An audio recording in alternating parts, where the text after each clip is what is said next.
This is my true story. I worked for 50 years so my only son could live without worry. I gave him everything, my savings, my trust, my name.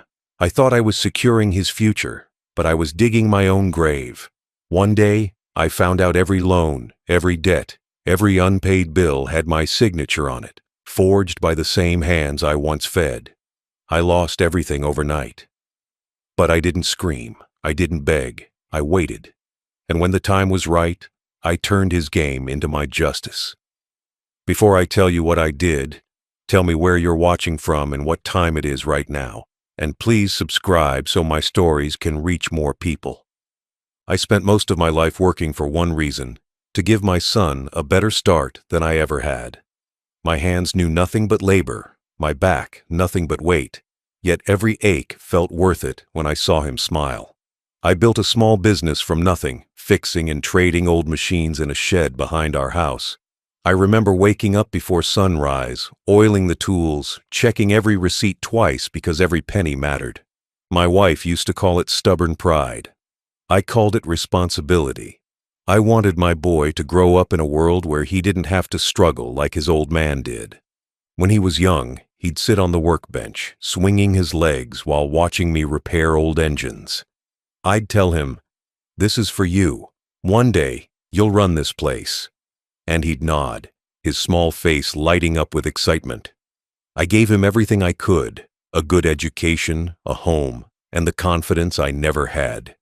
When he said he wanted to start his own business, I didn't hesitate. I signed loan papers I didn't even fully understand. The bank trusted my record, my name carried weight. I thought that weight would lift him higher. I never realized it would later crush me instead. He began borrowing more, first for equipment, then for expansion, then for reasons I never questioned. Every form had my signature as guarantor. I believed in him blindly, because fathers often do. I used to tell neighbors, "My son's doing better than I ever dreamed." I said it with pride, never knowing that behind that success was my own undoing. The loans multiplied faster than my ability to count them. But when you love someone, you don't count what you give. You just give more. At first, everything looked perfect. He bought new machines, opened a shiny office, hired people. He wore suits I couldn't afford to touch. I thought, maybe I did something right. But the tone of his voice started to change. Gratitude slowly disappeared. Calls grew shorter, visits rarer. When I'd ask about business, he'd wave me off, saying, "You wouldn't understand." The same boy who once called me his hero now treated me like a burden. Still, I defended him. "He's just stressed," I'd say to anyone who hinted that he was changing. I told myself young people had pressure I couldn't imagine. I thought love could fix the cracks forming between us, but love can't fix arrogance. It can only stand quietly until the noise becomes unbearable. The first debt notice came on a cold Monday morning. A letter, stamped in red, demanding payment. I remember holding it, confused, thinking it was a mistake. Then came another, and another. When I called the bank, the truth hit me harder than any fall I'd ever taken. Every loan my son had taken out was under my name as guarantor. I owed everything. The house, the workshop, even the land I had worked my whole life to buy. All of it was now collateral. I went to him trembling, asking what happened. He said the business had failed, but it wasn't his fault. "The market's bad," he said. "You'll figure it out." That was all. No apology, no plan, just distance. He left me with debts I couldn't even calculate. Creditors started showing up at my door. They didn't see a father betrayed. They saw a man who owed money. I sold the furniture, the tools, the car. I even pawned my wedding ring. Each time, I thought this will be the last payment, but there was always another. Nights became unbearable. I stopped sleeping on the bed because I couldn't look at the ceiling without thinking of what was gone. I'd sit in the dark, counting numbers that didn't add up, feeling like I was drowning in paper. Sometimes I'd imagine myself buried under it. Bills, receipts, threats, all signed with my own hand. My son had used my trust to bury me alive in debt. But even in the deepest pit, a father's love doesn't die easily. For months, I told myself he'd come back, that he'd help me fix it. I waited for footsteps, for a phone call, for anything. None came.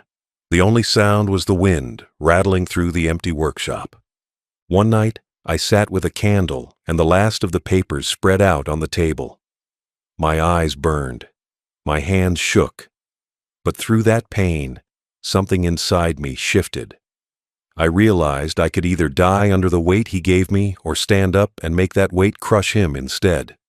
That night I stopped being a victim. I stopped being a father who hoped for gratitude. I became a man who understood silence could also mean strength. My son had used my name to destroy me. Now I would use his to save myself. Betrayal doesn't arrive with thunder. It comes quietly, in signatures and silence. When the debts began swallowing me whole, I went to my son again. I didn't go in anger. I went in confusion. I asked him to explain what had gone wrong, but his eyes didn't carry guilt. They carried annoyance. He looked at me like I was a problem he didn't have time to fix. That was the moment I realized my suffering didn't inconvenience him enough to matter. He blamed the economy, the banks, the clients, everyone but himself. He said he had plans to recover and that I should be patient. But those plans never came. Instead, I started getting phone calls every day, some polite, some threatening, strangers saying I owed money I had never spent. I remember standing by the window one morning, hearing my name shouted from the street by a man holding papers, another debt notice. Neighbors began watching from behind their curtains. Once they used to wave. Now they whispered. My name, once respectable, became a warning. I tried to reason with him. I told him I couldn't pay anymore, that my savings were gone. But he simply shrugged, saying, "You signed the papers, Dad." Those words cut deeper than any knife. He wasn't even denying what he'd done. He was proud of how cleverly he'd used me. I realized then that I wasn't his father anymore. I was his shield. He had turned me into something disposable. Weeks later, collectors began visiting the workshop. They took the remaining machines, even the old tools that had built our family's life. I watched them carry out my history, piece by piece. When they left, I sat on the cold floor, surrounded by dust and silence. My wife's picture on the wall looked down at me like she couldn't recognize the man I'd become. That was the lowest I had ever been. But betrayal never ends where it begins. A few weeks later, I heard that my son had started another company, under a different name. He was using the last bit of my reputation to lure investors. My debts were still unpaid, but he was smiling in new suits, driving a new car, living like nothing had happened. That's when the humiliation turned to fire. I realized he wasn't done ruining me. He was using my fall to climb higher. He didn't even hide it. He invited people to business dinners, dropping my name as proof of his family legacy. Every time he said, "My father's company," investors nodded, unaware that I was sitting in a dark house, counting coins to buy bread. I heard stories about him from others, how charming he was, how confident, how ambitious. They didn't know his ambition was built on theft. One afternoon, I got a letter from the electricity board. Disconnection notice. That was the last light in the house. I sat in the dark, staring at the glowing red numbers of unpaid bills, and realized something. He had buried me, not in soil, but in shame. Debt was the grave. My name was the tombstone, and he was standing above it, smiling for the cameras. But the thing about graves is, sometimes the buried man isn't dead. Sometimes he's just waiting for quiet. That night, I stayed up reading every document again. Loan forms, business agreements, bank slips. I saw every place where my name had been written without my knowledge. I noticed inconsistencies, mismatched handwriting, altered dates, false witnesses. The fraud was right there, hidden in plain sight. My son thought I'd never see it because he believed age made me weak. But age had given me patience. I kept reading until dawn. By the time the first light touched the room, I had stopped shaking. My anger turned cold, sharp, and still. Betrayal is like a knife. But in the right hands, it can also become a pen. I decided I wouldn't beg for mercy anymore. I would make every page he forged turn against him. From that moment, I became methodical. I kept copies of everything, marked every detail. I stopped answering his calls. When he finally came to see me, pretending concern, I greeted him with silence. He talked about new ventures, about needing more guarantees. I smiled faintly, letting him think I was still the fool he once tricked. Inside, I was already planning the quiet storm that would follow. He had buried me in debt, but I knew how to dig myself out by turning the same soil he'd piled over me into evidence. Debt doesn't arrive all at once. It builds quietly, like a slow leak in a sinking ship.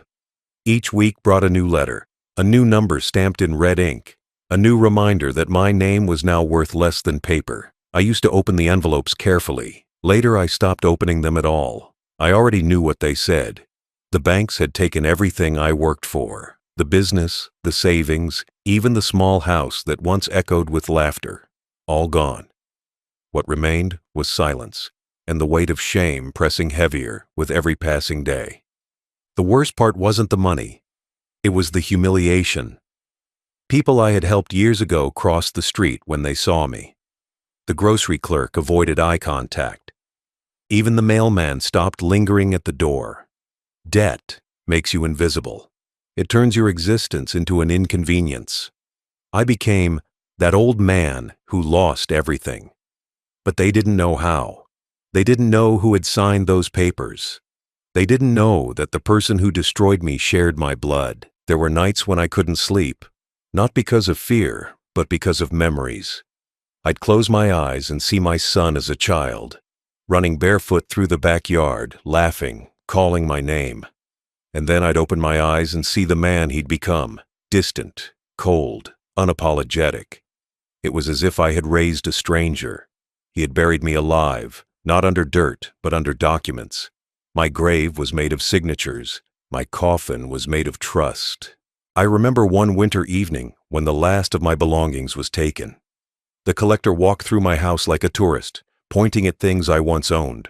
The clock, the radio, the chairs. He wrote them down, tagged them, and left a receipt that felt more like an obituary. When he was gone, I sat in the middle of the empty room and laughed. It wasn't a laugh of madness. It was disbelief. The boy I raised with everything I had taken it all, and yet I still couldn't hate him.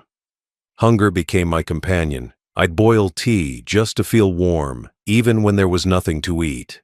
Some nights I sat on the porch in the dark, watching the moonlight fall on the empty driveway where his car used to park. I kept hoping one day he'd come back, knock on the door and say, "I'm sorry." But days turned into weeks, and the only footsteps I heard were of debt collectors. I started to think maybe I deserved this. Maybe I had loved too much. Maybe kindness was just another word for blindness. But deep down, I knew. It wasn't love that broke me. It was greed. He had traded me for comfort. He thought money could erase blood. He was wrong. One morning, I went to the bank to sign yet another form, the last piece of property under my name. The banker, who once shook my hand with respect, now avoided my gaze. He whispered, "You could file for bankruptcy." But I wasn't broken. I was buried. And the thing about being buried is that the deeper you go, the quieter your thoughts become, and the clearer your revenge starts to sound.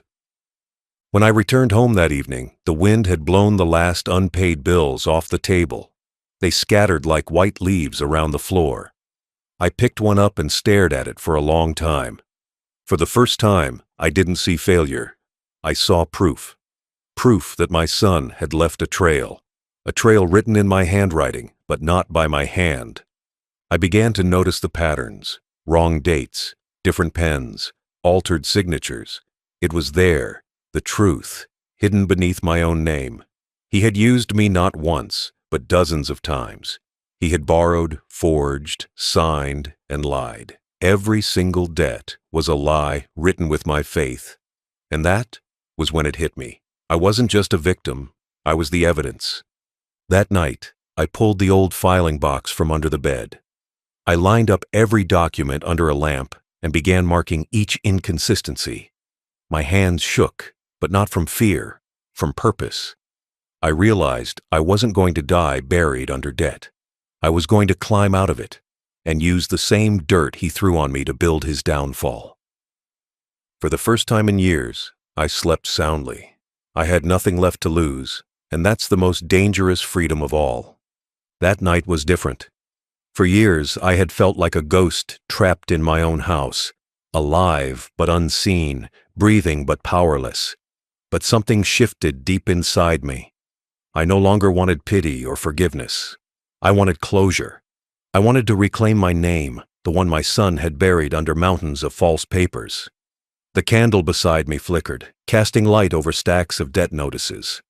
For the first time, I didn't see destruction. I saw opportunity. The truth was written all over those papers. I just hadn't been ready to read it.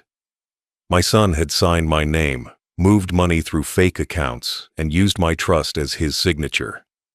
He had buried me alive, not because he hated me, but because he believed I'd never fight back. And that was his mistake. Love had made me blind once. Pain had opened my eyes for good. When morning came, I folded every document into neat piles. My head was clear, my body was old, but my mind had become sharp again, sharper than it had been in years. I put on my cleanest shirt, polished my old shoes, and walked to the lawyer's office I hadn't visited since my wife passed. He looked at me with surprise. I looked at him with purpose. I told him everything: the debts, the forged papers, the silence, the betrayal. For the first time in a long while, I wasn't begging for help. I was giving instructions. He listened carefully, his face turning pale as I showed him the proof. Forgery, fraud, misuse of credit, illegal loan guarantees, all of it under my name. He said quietly, "We can turn this around." And that was all I needed to hear. Together, we spent hours drafting letters, reclaiming property rights, and freezing financial access. Every stroke of the pen felt like breathing after years underwater. I wasn't just surviving anymore. I was taking back control. But I didn't want revenge through shouting or confrontation. I wanted the kind of revenge that left silence behind, the kind that spoke through law, not emotion. My son had stolen with ink, so I would win with ink. Justice, I realized, doesn't always wear a robe or hold a gavel. Sometimes it wears old hands and steady patience.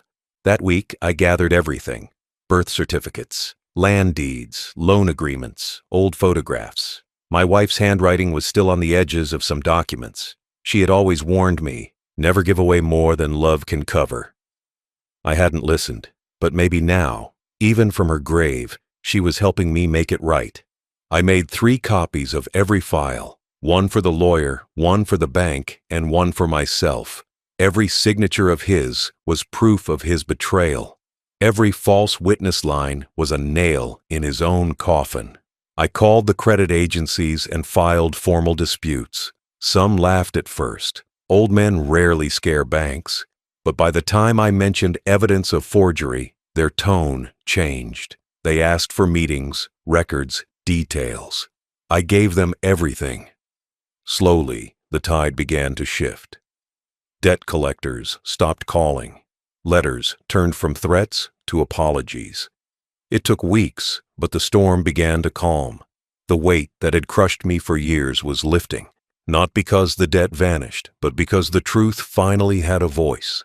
And yet, through all of it, I never once reached out to my son. He was still out there, still living on borrowed money, thinking his old father was finished. But I had already decided I wouldn't confront him. I wouldn't yell or demand an apology.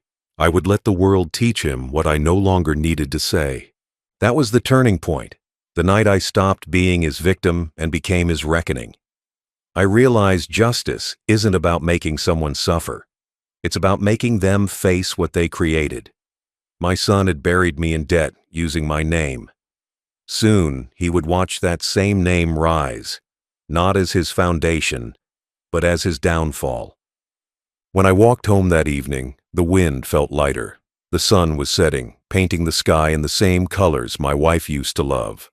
For the first time in years, I didn't feel old. I didn't feel weak. I felt alive. I didn't need to see my son again. I already knew what would happen when the truth reached him. The silence, the panic, the collapse. But that story wasn't mine to tell anymore. Mine was simple.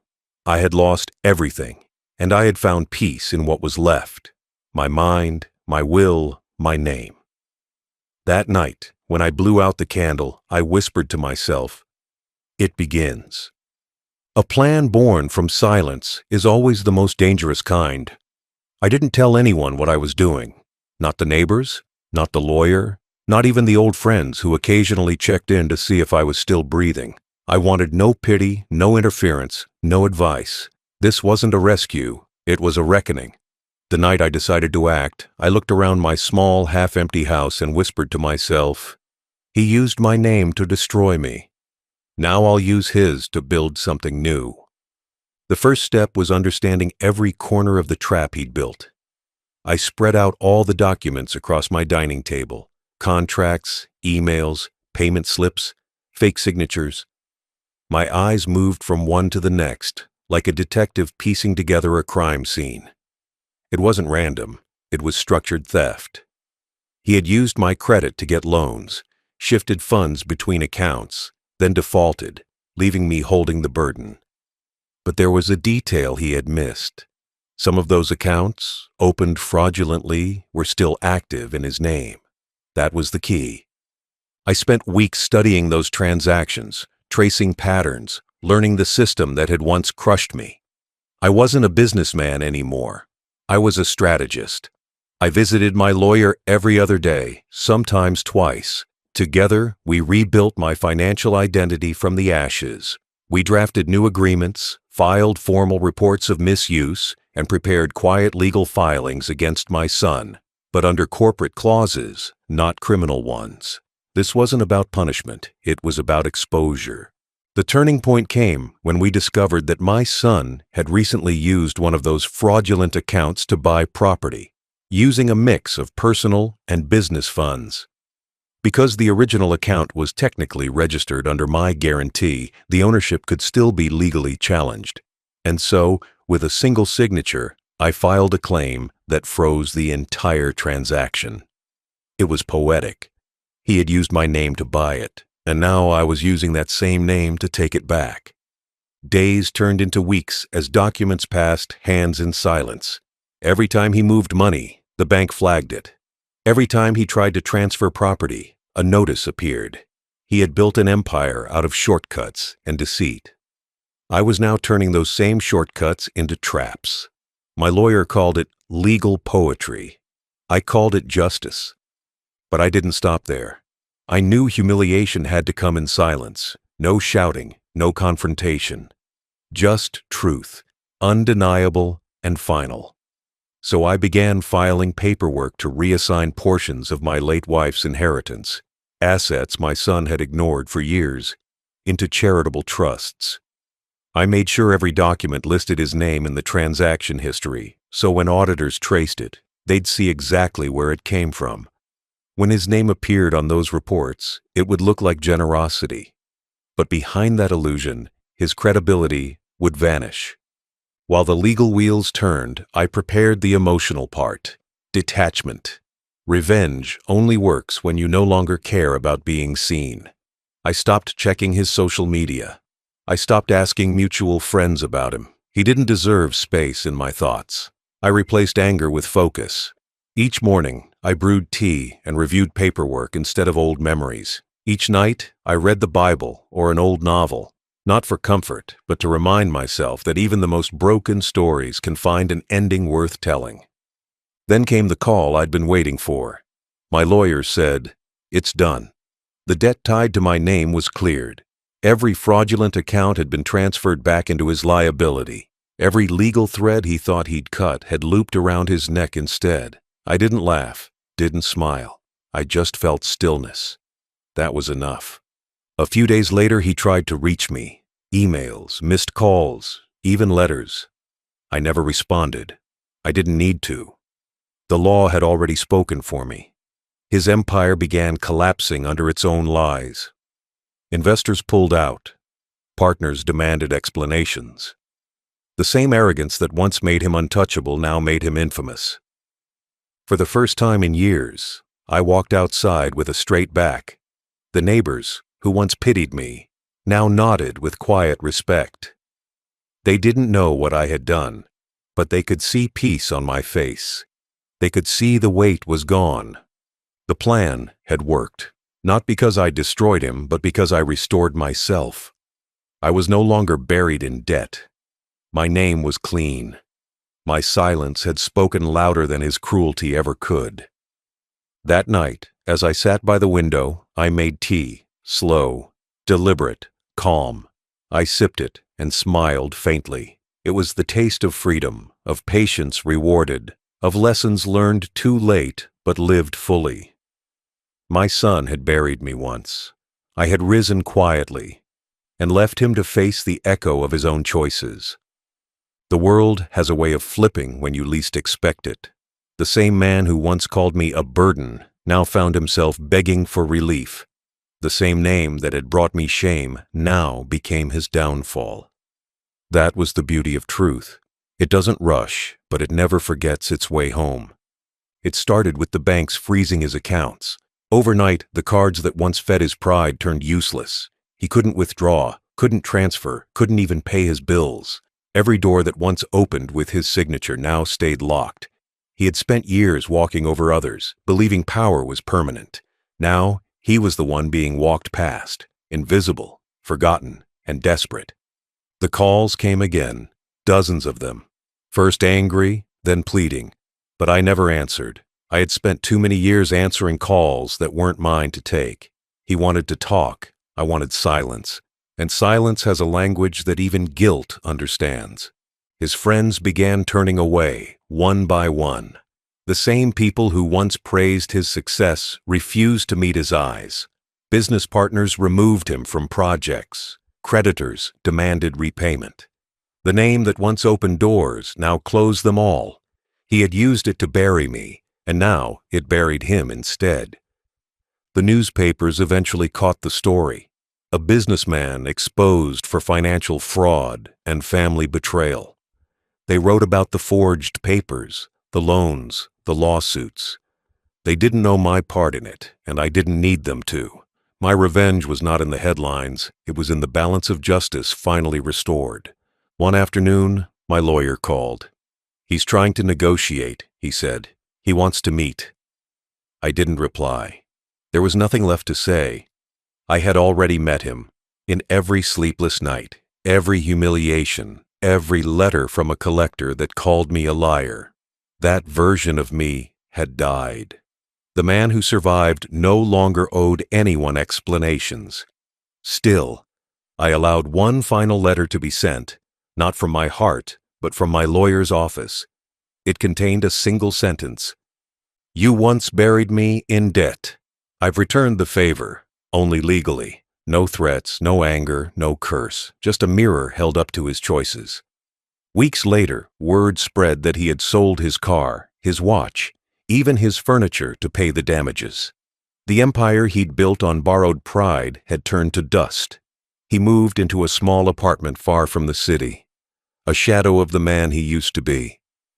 I never celebrated his fall. I didn't need to. Real victory isn't in seeing someone crawl. It's in walking away without looking back. Every man must meet the truth he creates, and my son's truth had finally caught up with him. There were days I still thought of him, not out of love or hate, but memory. I remembered his first steps, his laughter as a child, his dreams of making me proud.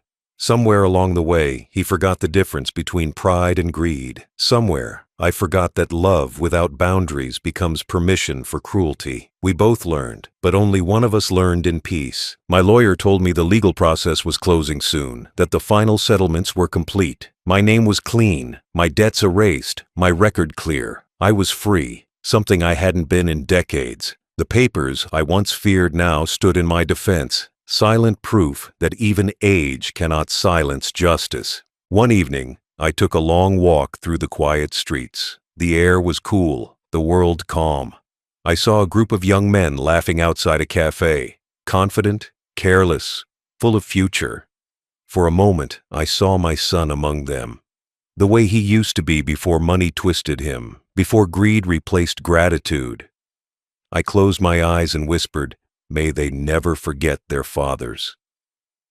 By the time I returned home, I felt lighter than I had in years. My house, once filled with reminders of loss, now felt like freedom. The reversal was complete, not just in money or status, but in dignity. I had taken back my name, my peace, and my purpose. That night, I poured myself a cup of tea. No bitterness, no anger, just calm. I looked out the window and thought of all the years I'd spent believing I was powerless. I smiled faintly and said to myself, "He taught me betrayal. I taught him truth." And with that, I slept. Not as a father broken by his son, but as a man who had buried pain, dug up strength, and found his way home. Peace doesn't arrive with trumpets. It slips in quietly, almost unnoticed. By the time the dust settled, I had already vanished from the city that had once been my prison. No one knew where I went, and that was how I wanted it. The world that had mocked my downfall didn't deserve to witness my return. The first thing I did was sell what little remained. My workshop, the car that hadn't started in years, the few valuables left in my name. I sold them all, not because I needed the money, but because I wanted no ghosts following me. Every object carried a memory, and every memory carried pain. I wanted nothing left to remind me of the years spent begging for peace in a house that had none. With that money, I bought silence.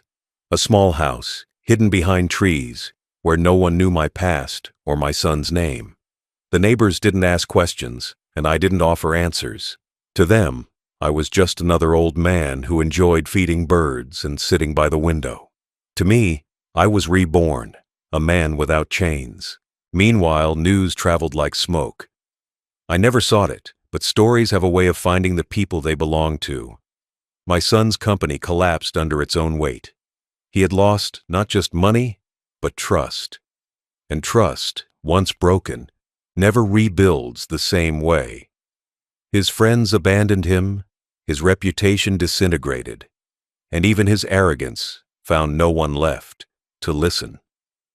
Someone once said that when you dig a grave for another, dig two, one for them, one for yourself. But I hadn't dug graves. I had built walls, walls of patience, truth, and law. And behind them, I stood untouched while he buried himself in the ruin he'd made. There were nights when I'd sit alone, thinking about him.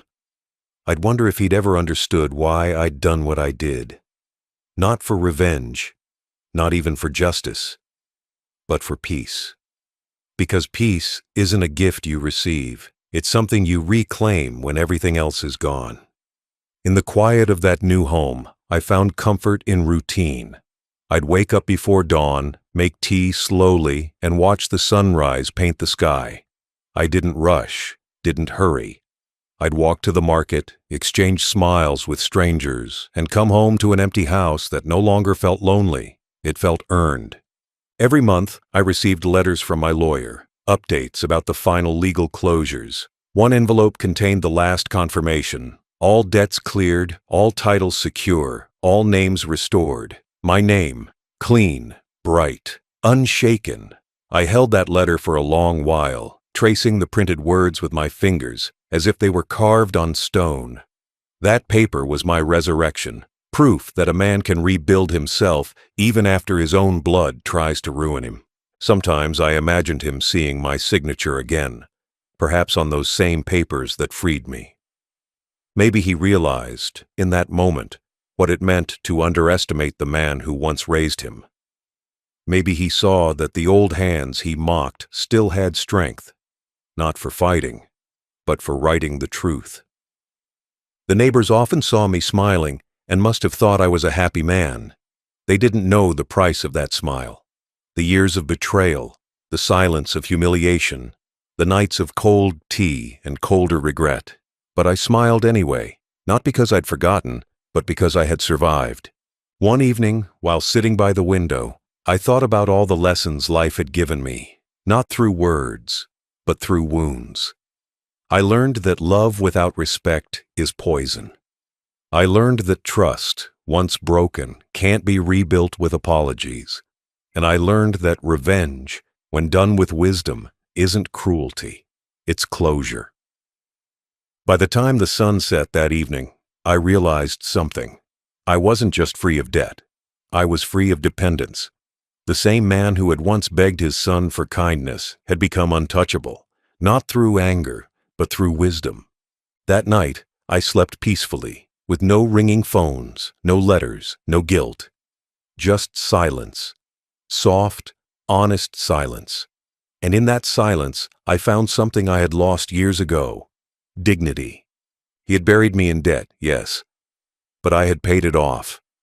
Not just with money, but with patience, with intelligence, and with time. The man who once controlled everything now had nothing. And the man he'd left behind in ruins now had everything that truly mattered. The balance had been restored, not by force, but by consequence.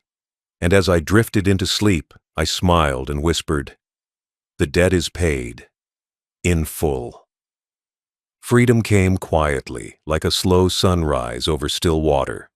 There were no loud victories, no applause, no witnesses, just me, an old man sitting on the porch of a small cottage, watching the wind move through the trees.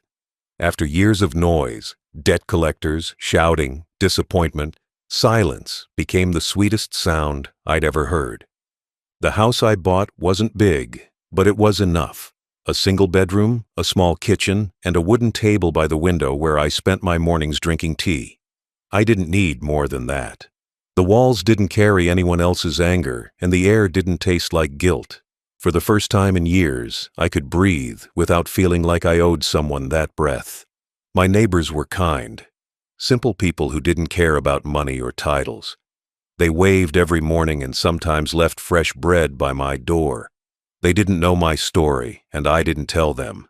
I was done explaining myself to people who would never understand what it costs to survive your own family's betrayal.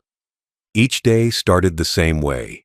Tea, a slow walk to the market, then a stop at the park bench under the oak tree. That bench became my confessional, my peace, my reminder that life can still be gentle after the storm.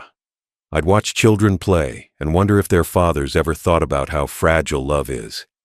How one careless word, one act of greed, can turn a lifetime of love into ashes. Sometimes I'd pass by a hardware store, and the smell of sawdust would take me back to my old workshop, the one I sold to clear the last of the debts. I'd smile faintly, not with sadness, but with understanding. The things we lose often make room for the peace we were too blind to see before. I didn't check the news, didn't ask about my son. I knew where that road led, to anger, to pain, to questions that no longer needed answers. The past had taken enough from me. I wouldn't let it steal my present too. Still, in the quiet hours of the night, I sometimes wondered if he ever thought of me. Maybe he sat somewhere, surrounded by the ruins of his pride, finally realizing what it felt like to carry weight he could never repay. But those thoughts didn't hurt anymore. They felt like distant echoes, reminders of a war that was already over. I'd survived it. That was enough. One afternoon, I decided to do something I hadn't done in decades. I invited a few of the old men from the neighborhood over for tea. We sat outside, laughing softly, trading stories about life and loss. None of them knew the details of my past, but they understood the look in my eyes, the look of a man who had fought his own son and still managed to keep his soul intact. Later that evening, after they'd gone, I cleaned the cups and looked out the window. The sunset painted everything gold, and I felt something I hadn't felt in a long time. Gratitude. Not for what I had lost, but for what I had found. Peace that didn't depend on anyone else. I used some of the remaining money to donate to an elderly home nearby, a place where people like me could live with dignity without fear of being forgotten. I didn't put my name on the donation. I didn't need credit. I'd spent enough of my life chasing recognition that never came. Now, I did things quietly, because peace, when real, doesn't need to be announced. Each morning I made tea, clean, simple, untainted, and watched the steam rise like forgiveness. The world outside kept moving, chasing money, fame, and power. But I'd already learned that the loudest people are often the emptiest. I had nothing left to prove to anyone, not even to my son. In my small garden, I planted a few rose bushes. They reminded me of balance, beauty that still came with thorns. Every bloom felt like a chapter of my new life, tender but earned. The earth accepted my care without complaint, without greed, without betrayal. It was honest, something my past hadn't been for a very long time. When night came, I'd sit on the porch again and look at the stars. They always seemed distant, yet constant, a reminder that even when everything changes, some lights never go out. I didn't think much about revenge anymore. It had served its purpose. What mattered now was the quiet life I had built from the ruins. The world had taken almost everything from me, but it had given me one final gift, peace that no man could steal. And in that silence, I realized something. Peace isn't the absence of noise. It's the ability to stay calm inside it. Old age has a way of turning even the deepest wounds into quiet stories. I no longer carry anger, only understanding. The years have softened the sharp edges of betrayal, and what once felt like an unbearable burden has become part of who I am. Proof that even broken hearts can keep beating with purpose. Now, I live simply. My mornings belong to the sunrise, my afternoons to the wind, and my evenings to memory. The world outside moves fast, but time here feels patient. Sometimes I sit by the window with a cup of tea and think about everything that's happened. The sacrifices, the betrayal, the revenge that tasted less like victory and more like closure. I've realized life doesn't hand out justice quickly. It waits until you've stopped begging for it. When people ask about family, I smile gently and change the subject. There's no bitterness left in me. I've learned that not everyone who shares your blood shares your heart. Family is not made by birth. It's proven by loyalty, by kindness, by respect. My son failed those tests, but I've stopped grading his memory. What's done is done.